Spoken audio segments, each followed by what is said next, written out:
What's up, guys?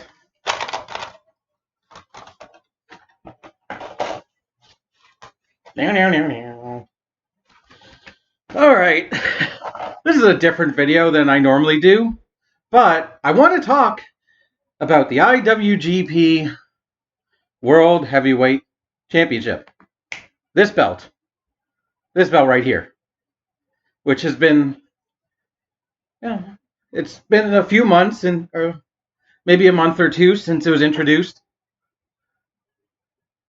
Let's get the obvious jokes out of the way. Gonna put these two pictures right here. Don't know why, just make up your own idea. Yep. Nothing at all related to these two pictures. So the main reason I want to do this video is because I saw quite a bit of differing opinions about this title belt in its introduction, just amongst the comment section of New Japan's videos. Excuse me. You want another easy joke? Here, I'll give you another easy joke.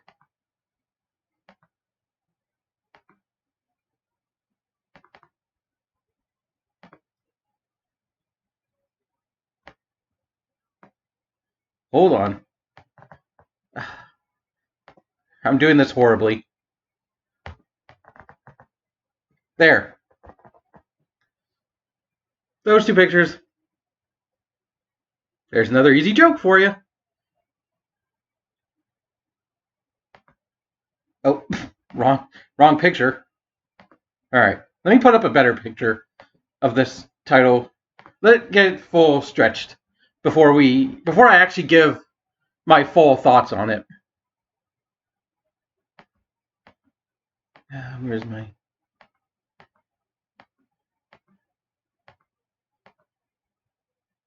I'm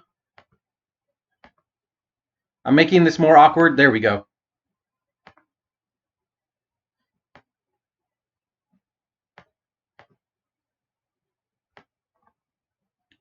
And there. I'll put this... Okay. So this belt right here. Now, my opinion, I guess, I like it. I don't hate it. I don't absolutely love it. It's nice. It's a fairly nice looking belt in all things considered. Considering, also redundant, in the decades-long history of New Japan, they've only had 5 main title designs for the IWGP Heavyweight, now World Heavyweight, which feels a bit redundant because IWGP stands for International Wrestling Grand Prix. Kind of feels like the international there makes the world thing a bit redundant, but New Japan's trying to market themselves to more than just Japan, so it works for them. But yeah, this is only the 5th title design, and this is easily not the worst title design they've given us. Given we've had designs like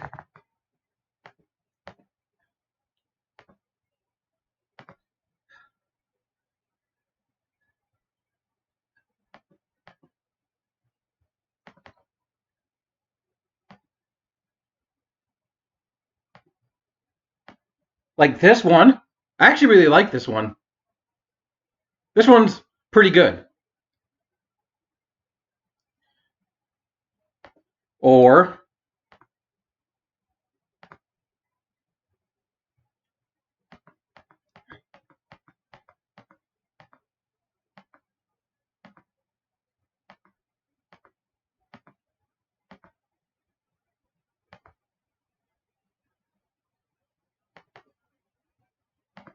this one.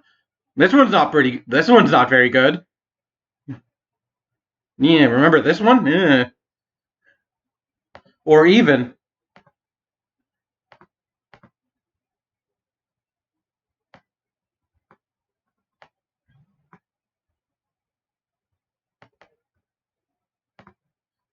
Oh God.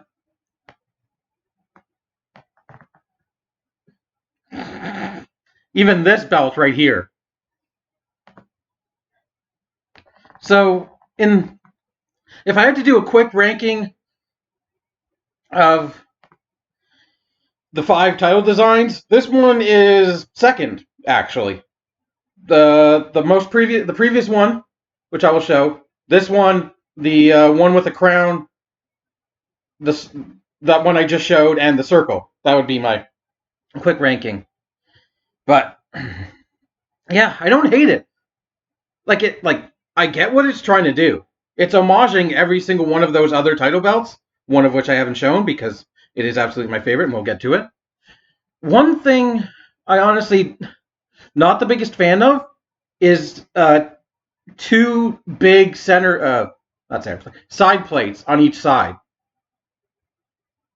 Like my preferred title belts, if I'm just obviously going purely off my own bias, is to have either one big side plate on each side, like this, or 2 smaller side plates. Having the 2 big side plates, it feels like they take up too much space. Because I like the idea that there's a bit more of the strap actually showing. Like if you put this and then one right next to it, it feels like it's too much. But that's one thing I'm not the biggest fan of, but it's still kind of a nitpick. But I like the sort of crown shape of it. The fact that there's an eagle gripping, like all the homages to the previous IWGP titles and the Intercontinental title. I like the idea of that. There's a video, I might link to it, of New Japan introducing the belt and their announcers describing or even the guys showing the belt describing how it homages each title. So I thought that went a long way in helping me like this title a bit more. So I guess that out of the way, we should talk about the story of this belt, because it's kind of a little bit important to it. So, back in January of this year, at Wrestle Kingdom, they unified the previous version of the IWGP Heavyweight title, which is my favorite one. Where's...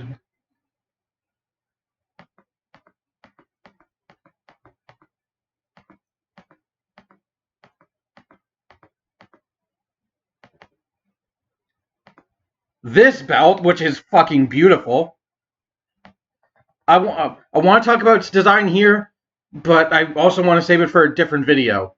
So they unified this belt with the IWGP Intercontinental title belt. So the person who was the champion had to carry both title belts around at over their shoulders. So they had to hold the separate belts, but it was identified as basically one championship, not the mixed martial arts promotion, but you know what I mean. The Intercontinental title. Here it is, which also looks fucking beautiful. Let's just get that out of the way. Both these belts look amazing, and I can understand why people, especially like fans and wrestlers alike in kayfabe, were complaining about these titles being unified, because you take away arguably New Japan's 2 best looking title belts. I would put the US title as number 3, but beyond that, they don't have a lot of good looking belts, let's be honest. Also take these away for a second. So they unified those 2. The never open weight and never open 6-man are okay. I don't like the idea that the junior title was just a tiny silver version of the heavyweight title. I get why they do that. Gold and silver medals. I get the idea, but it never came across very well. Like it's just kind of like here's your second place trophy. You're in the junior division. You're not good enough. And sure, a lot of juniors graduate to the heavyweight division, but like also that brings up the idea: what are they going to do with the junior title now that they've unified the heavyweight into that one belt? The junior title no longer looks like the heavyweight. I wonder what they're going to do with it.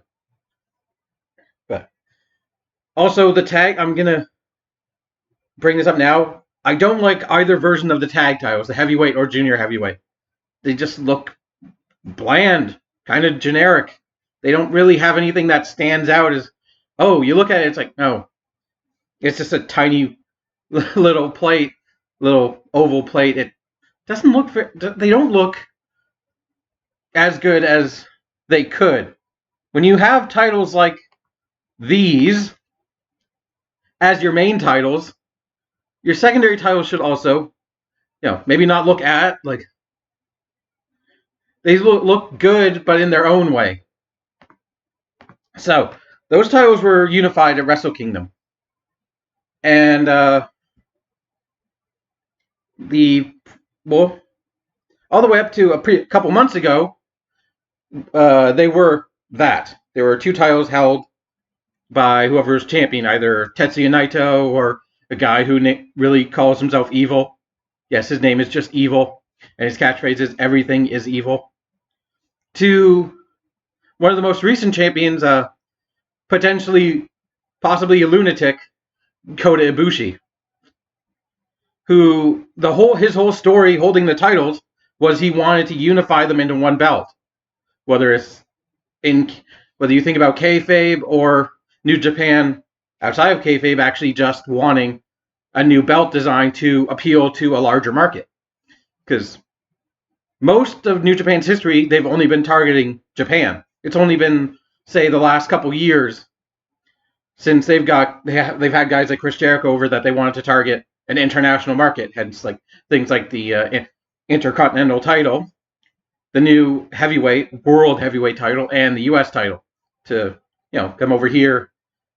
Sort of, you see WWE, or at least try to. So that's the story going into the unification and the creation of that new belt. And here, I want to put the picture back up. Actually, I want to make another point. I want to put this belt up. And I'll put the new one. So just personal preference, why I prefer, I guess sort of why I prefer this, the fourth version of the title. I just want to put them side by side slightly, if I can find it. I'll put up the smaller picture. There it is.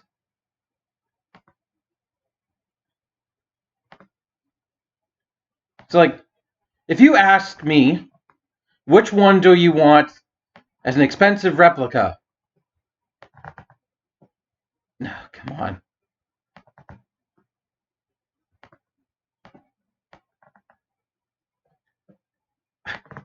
Left click mouse, please.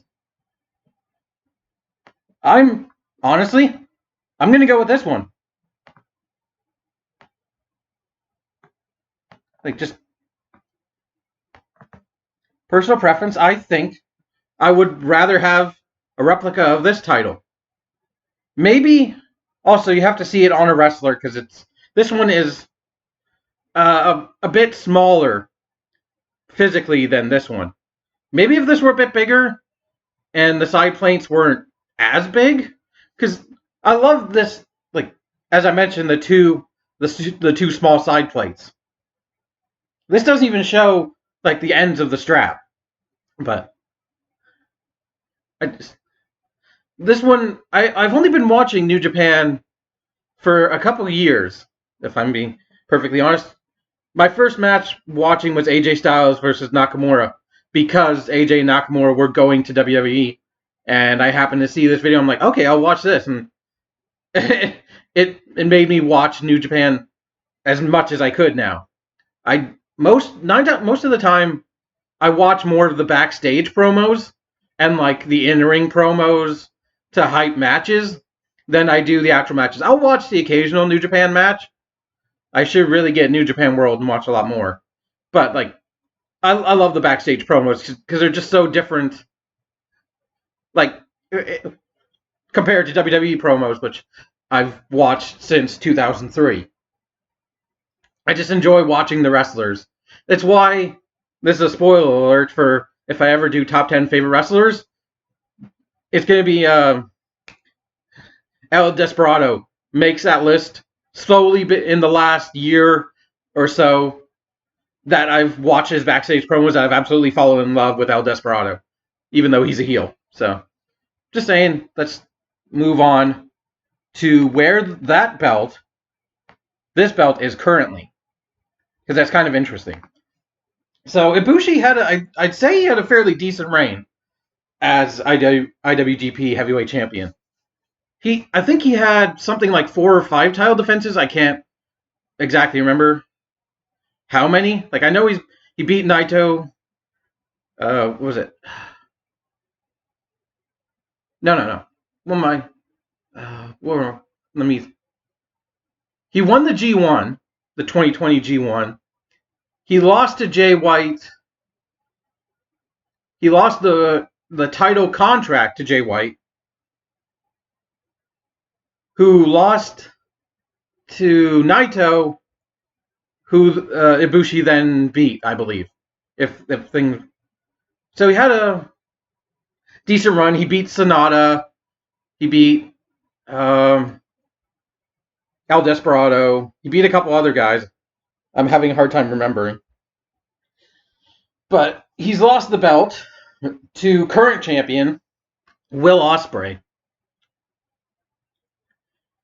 And what's amusing is during that time, Ibushi held the title. He was calling himself the Wrestling God. Because, yeah, that title has never been held by anyone else. JBL. But currently, Will Ospreay has the title. And honestly, watching Will Ospreay try and be a cool heel, it's honestly, it's funny for me. Like, I've always felt like Will Ospreay was like I don't want to say stereotypical chicken shit heel, but whenever I'd seen him as a heel previously, mostly in the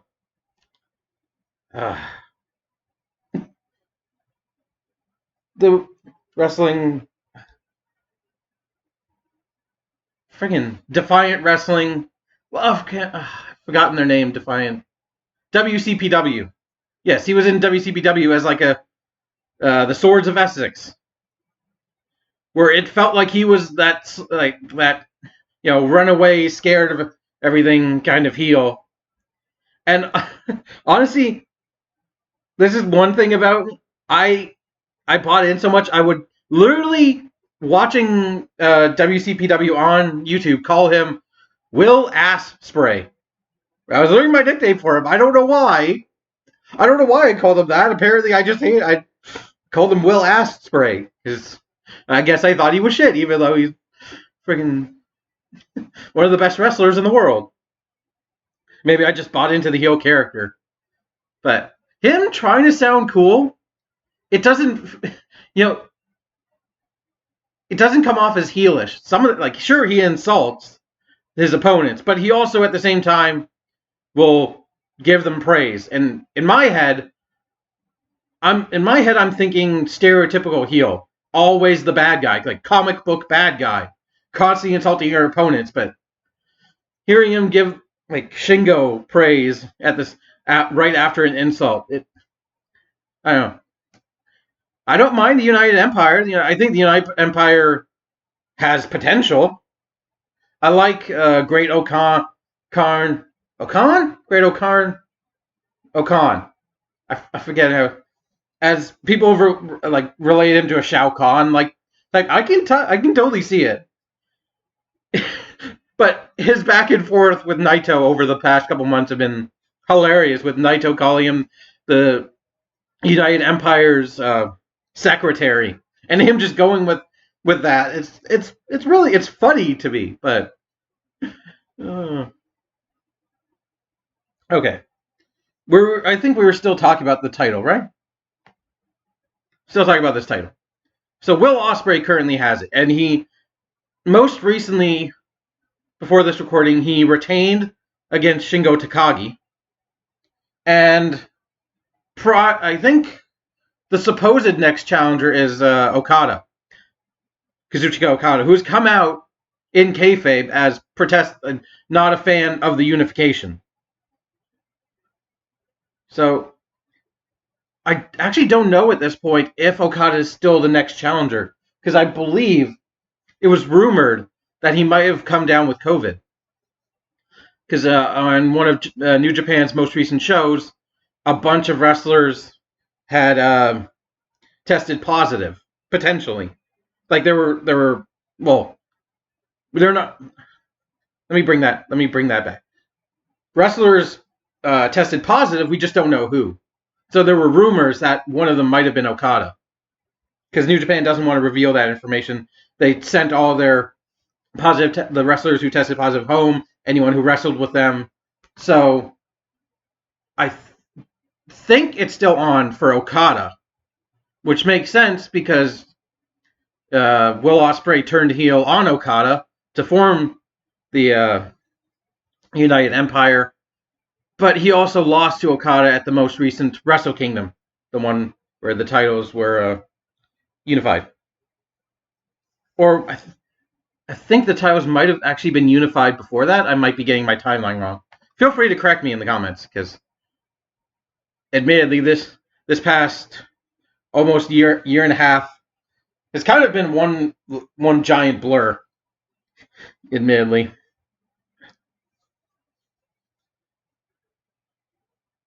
But so I think at this point I want to do a little bit of fantasy booking in this video. This is just my thought. They do have a upcoming Tokyo Dome show planned that I think isn't Wrestle Kingdom. If it is, because Wrestle Kingdom is normally in January of every year, as the big WrestleMania, end of the season, gigantic extravaganza kind of thing. But if they have an event at the Tokyo Dome planned beforehand, and Okada is the next challenger, I kind of want to see him lose that first match with Ospreay. Because Kazuchika Okada is one of the best in the world, arguably, at this time. Maybe the best New Japan has seen in a long time since good old Hiroshi Tanahashi. And I think it would make more sense because inevitably it feels like they'll give the title to Okada. He's still in the prime of his career. I think he'll get another title run at some point. Given New Japan's history, it's hard to see him without a title, more than one more title run. Because he's still, I believe he's only in his early 30s, maybe? Let me see.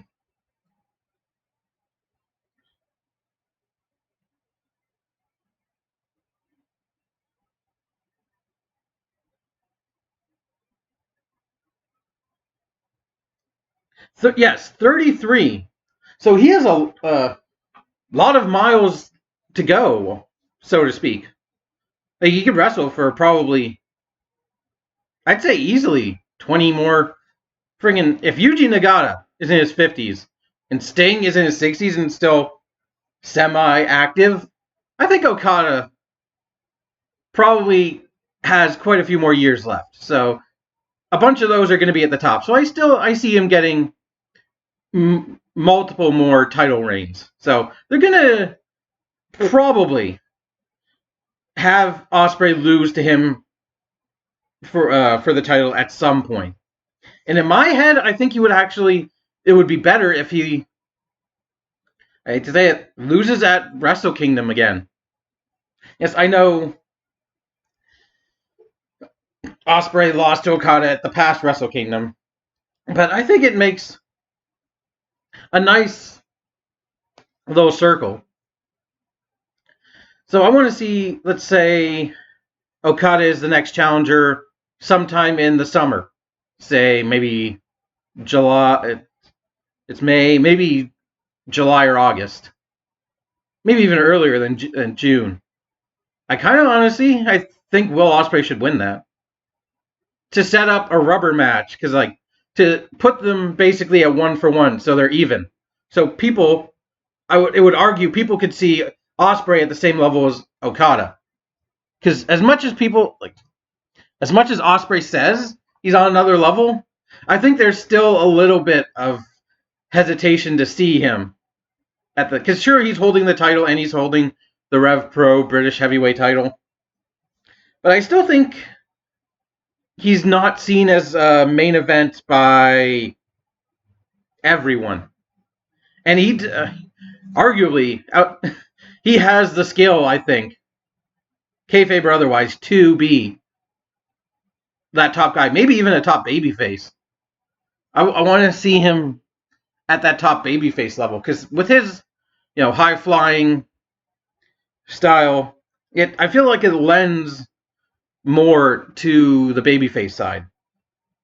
I'm sure he's changed his style to fit a more heel approach with more power moves and his assassin blade to the back of the neck, which is always brutal looking.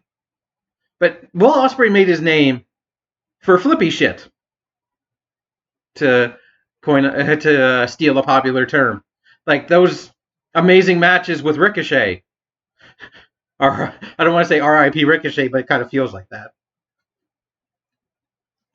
Like, I think that's what he's known for the most, and that lends itself to being cheered more than it does being booed. So, I don't know. I see him. I don't know if I can see the United Empire as baby faces. Although I love Jeff Cobb. Jeff Cobb is freaking amazing. Absolutely. Matanza Cueto, one of my favorite characters in Lucha Underground. Another spoiler for top 10 list I still haven't formulated in my head yet, but plan to do at some point. So, that being said, we don't know what actually is next due to those pandemic scares. We'll have to wait and see who actually gets the next title shot, because it's all up in the air at the moment. And also, it sucks that Ibushi lost the unified title in his first defense of... No, not that belt. Come on. Like, they gave him this belt, and he lost it in his first defense. That absolutely sucks. Because it just kind of feels a bit like they gave, but then they took it away right away. Like, I hope Ibushi gets back up and has a decent... I'm just going to leave this on screen. Has a decent run with this belt at some point. So, yeah. I think that's everything. That's all my thoughts. Will I actually upload this video? I don't know. And if it isn't obvious, yes, I'm wearing a New Japan shirt. It means nothing. I was a sucker for Marty Skrull. But, so, final thoughts. Let me know what you guys think of this title, this belt, in the comment section below. If you want me to do more of this style, not exactly a review, just a talkathon, so I think just to get my feelings out there. Also, let me know by liking this video. And also, if there's specific things you want me to talk about, feel free to leave a suggestion in the comments. You can also follow my Twitter or Twitch, which are in the description. I do occasionally play wrestling video games. I have wrestling. I have WWE games from WWE 12 to 2K17. I actually might at some point upload my universe mode of 2K17. I did basically one full year of universe mode as myself, my own created character. I also really want to play the TNA game. But I'll leave you with one last thing. Has this video just been my excuse to transition to a video about my top 10 favorite wrestling title belts? You'll just have to tune in next time to find out. So thank you for watching. I hope you have enjoyed. Give me a 2 sweet if you want to. And always, keep it weird. Bye.